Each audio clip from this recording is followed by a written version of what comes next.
Good morning, guys. I find myself in near Bouts, Portland, Oregon. Beautiful, luscious green fields. And we're going to do prayers for the day, starting with a prayer of gratitude. I like to thank the coronavirus because we must look for things to be in gratitude for, no matter what situation we are in order to keep our peace. So I like to thank the coronavirus for giving us pause and to allow us the space, enforced as it may be for many, to be still and to contemplate the things that perhaps we didn't have time otherwise to do. And with that, I will start with prayers of the day. First, we're going to be from God's Minute, and it's March 20th. He is faithful that promised. He is faithful that promised. That's from Hebrews chapter 10, verse 23. Our Heavenly Father, we thank Thee that Thy watchful care has brought us safely into another day with its obligations, labors, delights, and trials.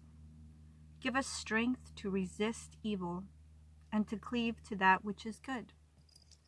Help us to let our light so shine that others may see our good works and glorify Thee.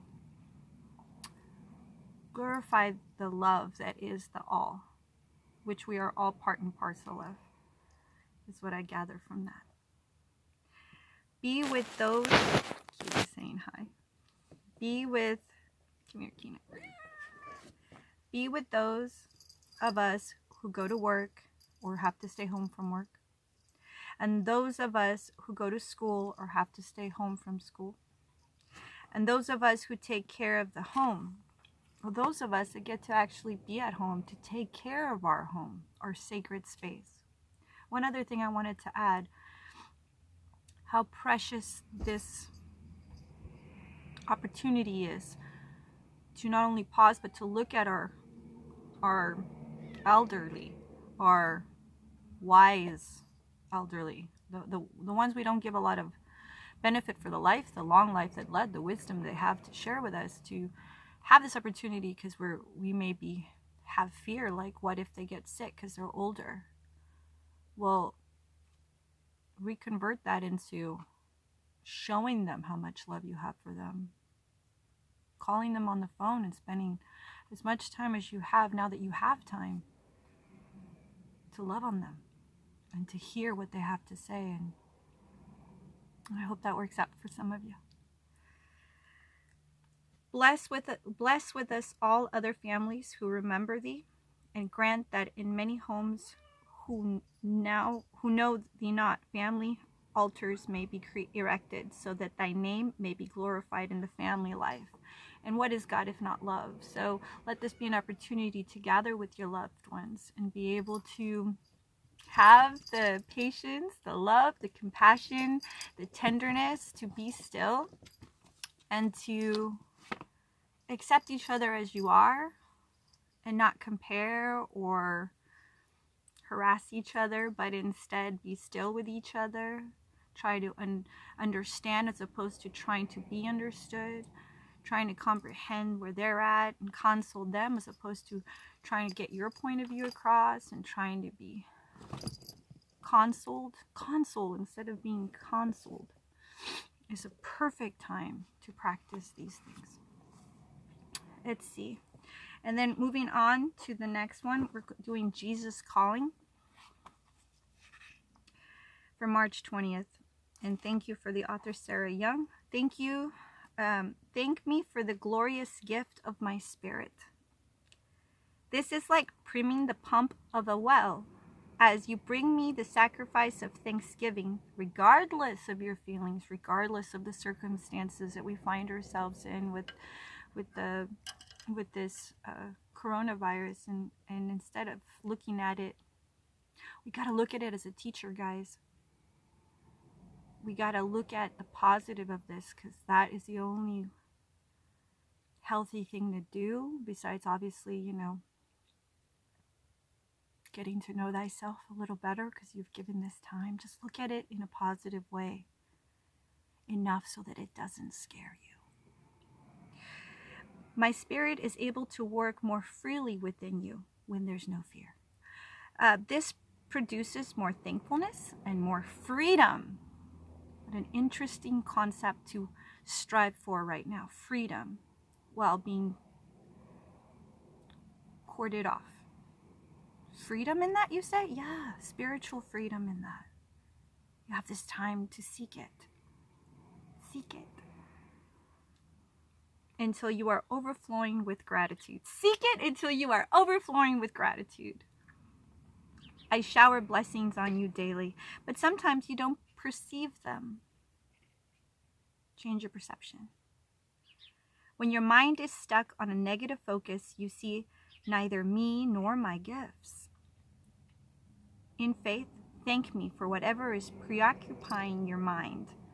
This will clear the blockage so that you can find me, so that you can really find that peace, that grace.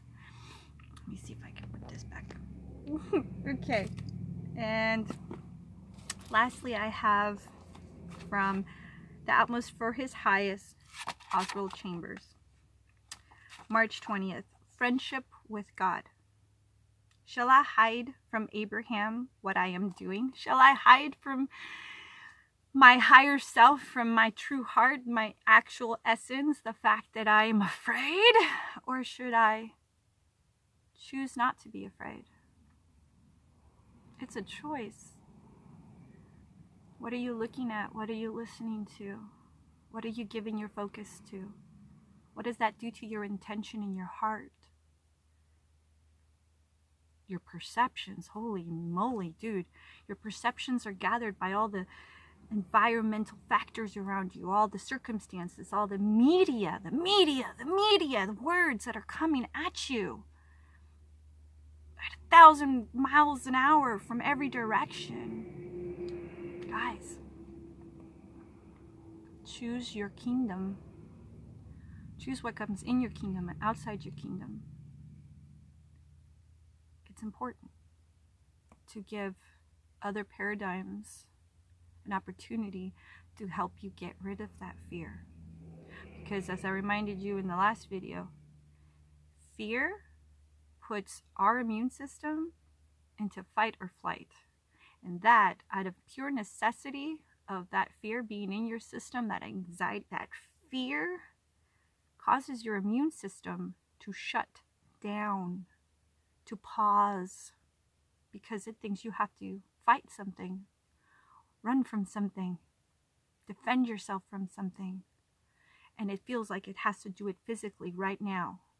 So your digestive system and your immune system are on all other elements that are not essential. It's kind of like when you are out in the cold and you're stuck in the cold, and all of a sudden your body starts, okay, we don't need the fingers, okay, we don't need the toes, okay, we can let go of that foot, that leg, because it needs to put all its energy into the core. It's kind of like that. That's another example of what this does. So fear in your system, closing down your immune system because it's preparing to do something of great strength, and it'll take a lot of energy. I'll be right with you. So we'll go ahead and... Hey, Jericho. So that said, we'll go back to the reading. Sorry. Just doing a little video. Oh, it's okay. It's totally cool. So let's see. Back to friendship with God. Shall I hide from Abraham what I am doing, quote unquote. So again, don't think that the fear in you is gonna really just not affect you. Just choose to reflect something different for your own benefit, for the benefit of the long. Be that strong light that's just still and there for your family, there for strongly for yourself first, then your family, then your friends, and the limited people that you might be around. This is a teaching moment. This is a beautiful teaching moment for yourself and for others. So lastly, before we finish this reading, just remember to seek to understand others as opposed to being understood. Seek to console others other than to be consoled, because you have already decided to not be in a state of fear. Keep yourself healthy, both physically and mentally and emotionally. That way, spiritually, be strong right now. This is the time to be strong right now. The delights of this friendship. Genesis 18 brings out the delight of true friendship with God, as compared with simply feeling his presence occasionally in prayer. This friendship means being so intimately on touch with God that you never even need to ask him to show you his will, because you already are living it. You're being it. Let's see. It is evidence of a level of intimacy which confirms that you are nearing the final stage of your discipline in the life of faith. When you have a right standing relationship with God, you have a life of freedom, liberty, and delight. You are God's will. You are going with your higher self, and you're making sure that you are at the best possible space that you know you're capable of sustaining. Sustaining it, though. Not this distractible, like, all over the place, and then you end up in circular conversations, even with yourself. No. Less is more in this time. Less is more. Listen as opposed to speak, but make sure you're listening to positive things. We've heard enough. We're not putting our head in the ground and being like an ostrich. We're not doing that. We've heard plenty. We're dealing with today. What are you doing today? In this moment, start with this hour and see how your heart, your soul, your gut feels. Okay. His will for you, unless you sense a feeling of restraint brought on by a check in your spirit, you are free to make decisions in the light of a perfect and delightful friendship with God. Be not in fear. It is not of God. It is not of love. Knowing that if your decisions are wrong, he will lovingly produce that sense of restraint. Once he does, you might stop immediately. Maybe we are being stopped right now to have a pause to check on that restraint and get rid of it. The difficulties of his friendship. Why did Abraham stop praying when he did? He stopped because he still was lacking the level of intimacy in his relationship with God, which would enable him boldly to continue on with the Lord in prayer until his desire was granted. And his desire being granted could very easily be getting rid of the desire. Get rid of your control. You're not in control. We are in a place where we can be acceptant and make better choices. In acceptance of those intentions that go into action from our heart. If they come from our heart, whether they be wrong to others or not, the point is we're coming from a good place. So you can accept the situation and pop and leave. Whenever we stop short of our true desire in prayer and say, quote, well, I don't know, maybe this is not God's will, then we still have another level to go. It shows that we are not as intimately acquainted with God as Jesus was, and as Jesus would have us be, that they may be one just as we are one. That's from John 17:22. Think of the last thing you prayed about, where you devoted your desire or to God. Whoa. What was your determination to get? Hold on. Think of the last thing you prayed about, were you devoted to your desires or to God? Oh, even Dexter's like, I don't know. Did you hear him? Was it for your own desires or God's desires for you? And remember, he only wishes the best for you. Confidence, assurance, peace, safety. He's your refuge. Do you feel like you're refuged right now in a positive embrace of God? It's there for the taking. Was your determination to get some gift of the Spirit for yourself or to get to God? For your Father knows the things you have need of before you ask him. That's Matthew 6:8. The reason for asking is so you may get to know God better. Oh, I love that. You're praying to not just give, and you obviously that's part of it. You give him all of your burdens. And once you do that, then you can pause and ask him to speak. That might sound crazy to some of you, but it's possible. It's entering that practice of clearing the clutter, clearing the circular conversations, clearing all the talking, long enough to settle into his throne room, as it's often called, that space of grace. For your Father knows the things you have need of before you ask him. The reason for asking is so you may get to know God better. Delight yourself also in the Lord, and he shall give you the desires of your heart. Because when you get to know God better, being part and parcel of him, you are knowing yourself better. We should keep praying to get a perfect understanding of God himself. I agree. All right, guys, we're at 16 minutes. We're going to do this little short one. It's just a little short one. And this is from Carmichael, Whispers of His Power. None of his steps shall slide.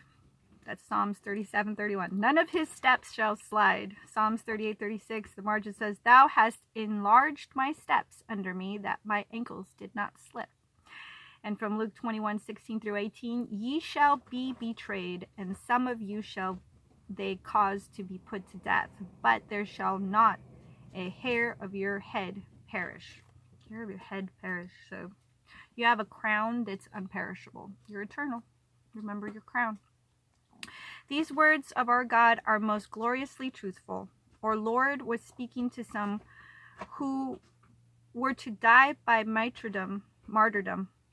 And he said in effect, I trust you not to misunderstand when your ankles do slip and every hair of your head does perish. I trust you never to be offended in me. So don't think, oh, why did God do this? Or how is God doing this? Or why is this being allowed? You're looking at the wrong way of it if you're stuck there, because that's just circular. You're not going to get anywhere in that. There's a delightful thought in Psalms 37:24, which goes to the core of the matter. Though he fall, he shall not be utterly cast down. For the Lord upholdeth him with his hand. Always there, never left you, never will, never has. Kay translates it, he shall not be prostrate, for the Lord supports his hand, and the Rotherham, which I don't know what it means, with enchanting vigor. Though he fall, he shall not be hurled headlong, for the Lord is holding his hand. What do falls matter if the Lord is holding you up? He will keep us safe. We shall be more than conquerors through him who loves us. And we'll end for tonight, because my kitty, I'm gonna tell you, just all over the place today. They're like, it's beautiful and green outside, I want to go play. So we'll get this cat in her harness and take her out to play. But first, I'm going to do a reading in the next video once this is uploaded. It's from Refuge Recovery, a Buddhist path to recovering from addiction for those that are needing help with addiction. And I'm not just talking like drugs. I'm talking an alcohol or nicotine, or I'm talking food. I'm talking codependency. It's all of that. And again, that book will be Refuge Recovery, a Buddhist path to recovering from addiction by Noah Levine. And with that, I bid you adieu. Love you guys. Keep safe and keep in peace.